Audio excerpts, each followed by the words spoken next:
आज कप्तान इमरान खान साहब के और मुख्तलिफ हमारे पाकिस्तान तहरीक इंसाफ के रहनुमाओं के, जिनमें वज़ीर आला KPK अली अमीन गंडापुर साहब भी आपने देखा भी पेश हुए, अली मोहम्मद खान साहब पेश हुए, शरियार अफरीदी पेश हुए, मुराद सईद का मुकदमा, कासिम खान सूरी का मुकदमा, ये सारे केसेस यहाँ डिस्ट्रिक्ट कोर्ट के अंदर चल रहे थे।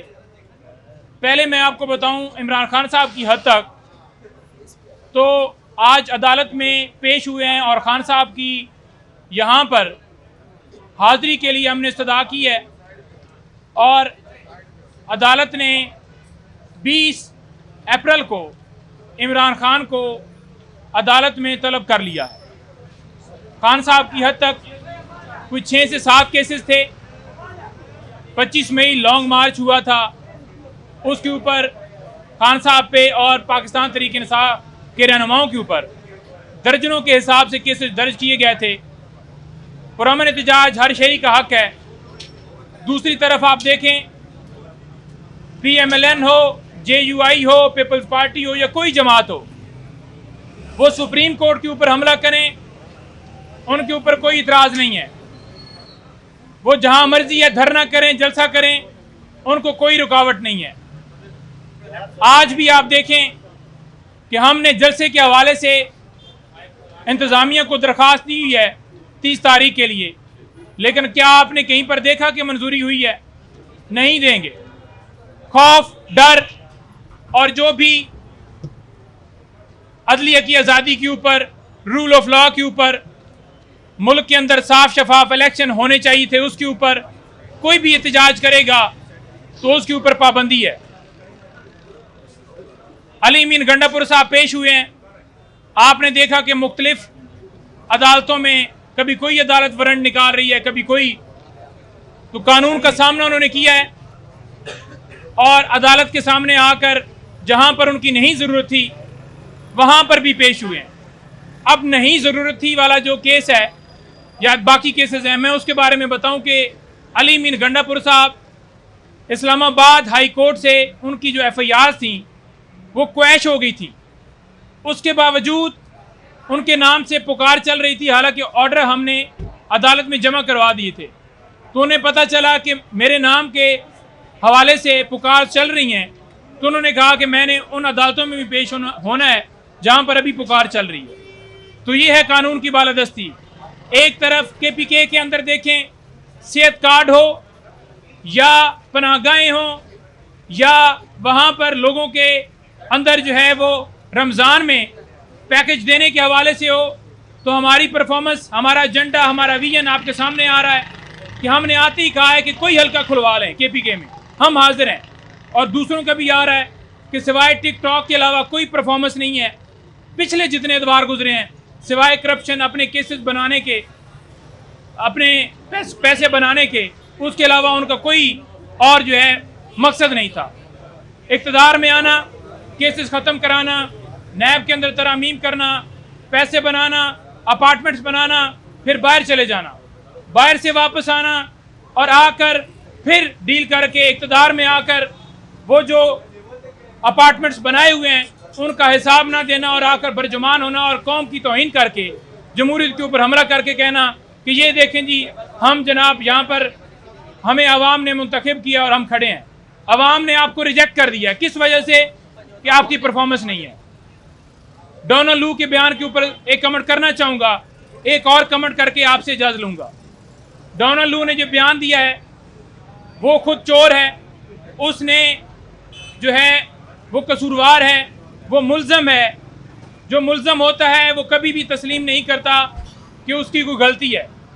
उसने धमकी भिजवाई, धमकी के ऊपर इनकार किया, बाकी सारी बातें उसने तस्लीम कर ली हैं। उसने कहा है कि साफ और शफाफ इलेक्शन, मैं नहीं कहूँगा कि वहाँ हुए हैं। उसने कहा है कि मीडिया के ऊपर पाबंदी है। उसने तस्लीम कर लिया है कि पाकिस्तान के अंदर बुनियादी हकूक़ की खिलाफ वर्जियाँ हो रही हैं। 9 मई के हवाले से भी उसने बात की है।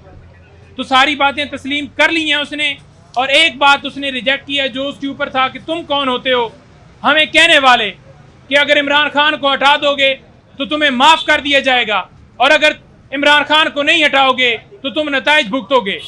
ये बात, इस बात के ऊपर उसने इनकार किया है और जो उसके सहूलतकार थे उन्होंने फ़ौरन ही प्रेस कॉन्फ्रेंस की है। उन्होंने कहा है कि देख लें जी कि बयानिया जो इनका था कि साइफर आया है, तो साइफर तो नहीं आया, डोनाल्ड कह रहा है। भाई फिर आपने मुकदमा क्यों बनाया? आपका वजीर खारजा जो था राना सनोला, वो क्यों कहता था कि साइफर जो है वो फॉरेन ऑफिस के अंदर पड़ा है? आपका वजीर खारजा एडमिट करता है, आपका वजीर आजम कहता है, आपका जो है वो चेयरमैन कहता है, तमाम जमातें कहती हैं कि साइफर जो है उसको इसने लहराया। तो अब उस अमेरिका का जो असिस्टेंट है उसकी ताबेदारी करते हुए आप कह रहे हो कि जनाब वो कह रहा है कि साइफर गया ही नहीं है। तो फिर केस किस बात का चल रहा है? किस बात की इमरान खान को सजा है? बात यह है कि साइफर आया, साइफर के बदले में हुकूमत गिराई गई। 2 नेशनल सिक्योरिटी काउंसिल की मीटिंग हुई जिसमें यह बात तस्लीम की गई कि ऐसी लैंग्वेज इस्तेमाल की गई है और उसके ऊपर डी मार्च किया गया। डी मार्च का मतलब ये है कि हम एहतजाज करते हैं।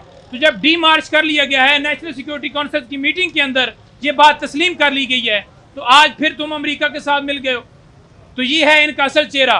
और पाकिस्तान तहरीक इंसाफ के ऊपर ये इल्ज़ाम लगाया जा रहा है कि ये फ़लस्तीन के हक़ में नहीं है।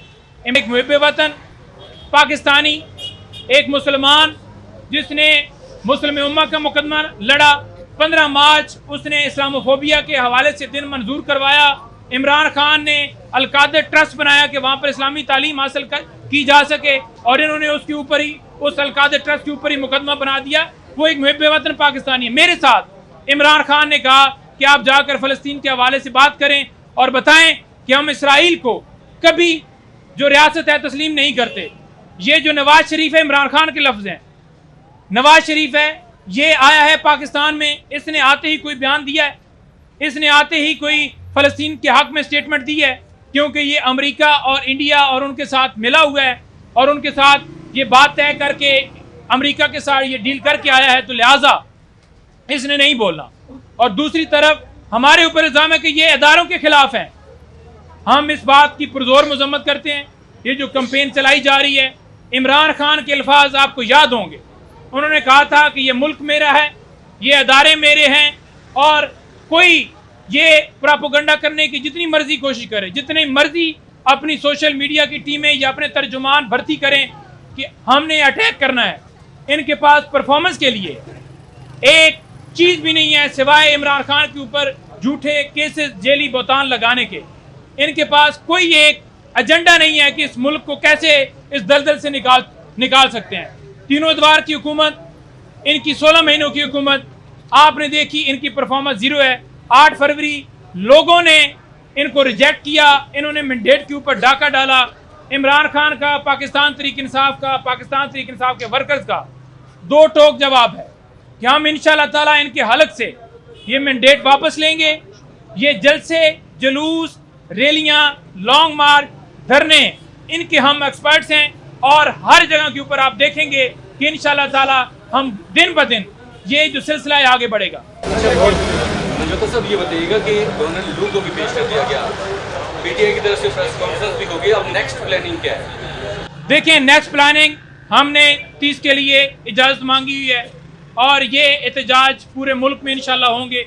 और एहतजाज की सूरत में अगर ये गिरफ्तारियां और सिलसिला यूं जारी रहा, हमारे लोगों को उठाया गया, तो फिर खान कॉल देगा, फिर इंशाल्लाह लॉन्ग मार्च भी होगा, फिर जो खान का हुक्म होगा उसके ऊपर तकमील होगी। और जब तक ये मैंडेट वापस नहीं करते, हम कानून की बालादस्ती के लिए जंग लड़ रहे हैं, इक़्तिदार के लिए नहीं है।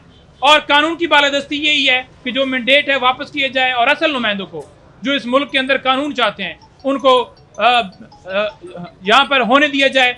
हम यही बात है। ये बताइएगा कि केपी की हुकूमत से वफाक राजी है, उससे ताउन करेंगे? देखिए, केपीके की हुकूमत से वफाक, अब अली मीर गंडापुर साहब से तो मसला हो सकता है, लेकिन हुकूमत जो है वहाँ पर आवाम है, सूबा है पूरा, उसके साथ किसी की दावत नहीं होनी चाहिए।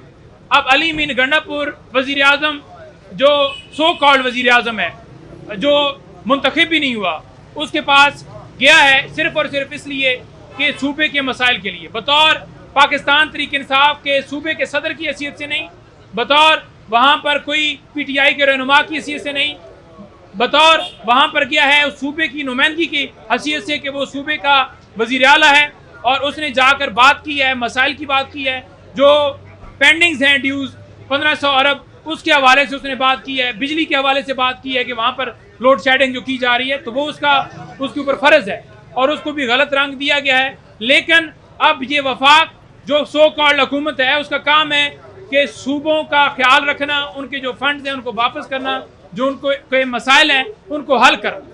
ये बताइएगा कि नाकाबिले ज़मानत वारंट गिरफ्तारी जारी कर दिए गए थे, अब भी मुलाकात हुई है, तो क्या यकीन दहानी करवाई है, जो पिछले जो बकाया जाते वो देंगे या फिर से कोई गिरफ्तारियों के चक्कर में पड़ेंगे? देखें, यकीन दहाइयाँ तो वो ये करवाते रहते हैं। जब अब खान साहब ने भी कहा है कि इनसे आप अच्छे की उम्मीद रख सकते हैं। आज तक हमारा निगरान वज़ीर आज़म जो है अपना अपोजिशन लीडर, उसके हवाले से अभी तक नोटिफिकेशन क्यों नहीं हुआ? ये बताइए, ठीक है। और इस महकमा दाखिला पंजाब ने 2 हफ्तों की पाबंदी की थी खान साहब पर मुलाकात की थी, तो उस दौरान अजहर सदीक साहब मिले हैं, तो क्या ये आपकी क्या ये आपके इल्म में था ये बात?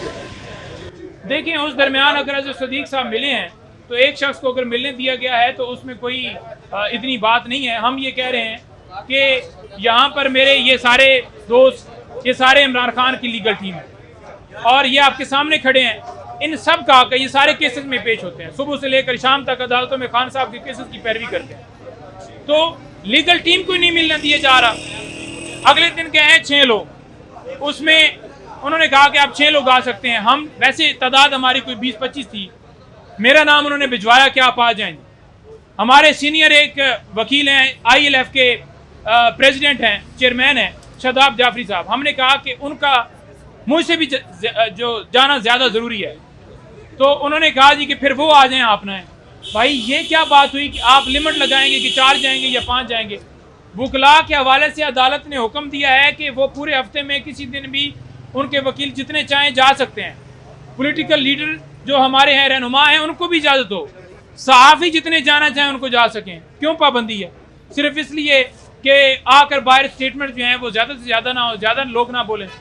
ये एक पाबंदी है, उनकी तस्वीर के ऊपर पाबंदी है, उनकी मुलाकात के ऊपर पाबंदी है। इंशाल्लाह हम उम्मीद रखते हैं कि बेहतर फैसला होगा।